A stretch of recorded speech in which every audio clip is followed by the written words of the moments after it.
Ouvrir un portail électrique, commander l'ouverture ou la fermeture centralisée d'une voiture, pour de nombreux gestes de la vie quotidienne, nous utilisons un petit appareil électronique bien pratique, la télécommande. C'est l'outil indispensable de tout homme moderne, sauf peut-être des patrons de chaîne, qui se passeraient bien d'un objet qui leur fait perdre des téléspectateurs.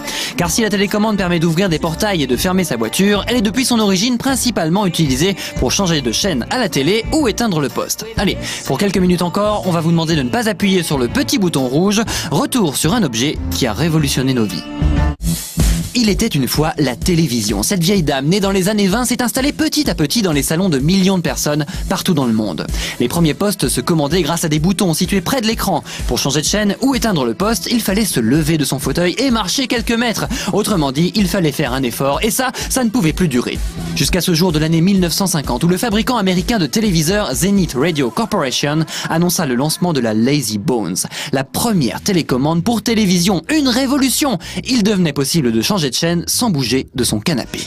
Mais il y a un problème, la Lazy Bones est reliée au téléviseur par un long câble et rapidement, les consommateurs s'y prennent les pieds et chutent. Devant le nombre d'accidents occasionnés par cette télécommande à fil, la Zenith Radio Corporation planche sur un modèle sans fil. Et c'est ainsi que va naître en 1955 la Flashmatic, la première télécommande sans fil. Ce drôle d'engin à mi-chemin entre le pistolet et le pommeau de douche envoie un rayon lumineux vers un capteur situé sur le téléviseur, ce qui permet de changer de chaîne. Mais là encore, il y a un problème, il suffit qu'un rayon de soleil vienne chatouiller le capteur du téléviseur pour que celui-ci se mette à changer de chaîne tout seul. Pas très pratique. Alors les ingénieurs se sont remis au travail et en 1956 est arrivé un modèle précurseur des télécommandes que nous utilisons aujourd'hui, la Space Command, une télécommande dont chaque bouton émet des sons à haute fréquence vers le téléviseur. Une évolution qui a un prix, à lui seul, ce petit boîtier coûtait à l'époque 30% du prix de la télé. Au cours des décennies suivantes, les télécommandes se sont encore perfectionnées. On leur a ajouté plein de fonctions, donc plein de boutons, et surtout, elles se sont multipliées en même temps que le nombre d'appareils électroniques qui débarquaient dans le salon.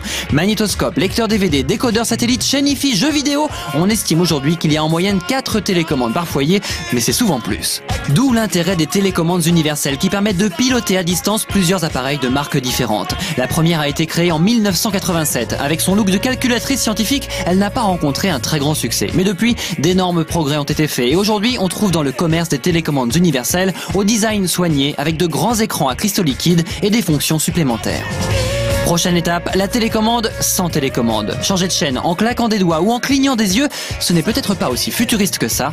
En attendant, ne zappez pas.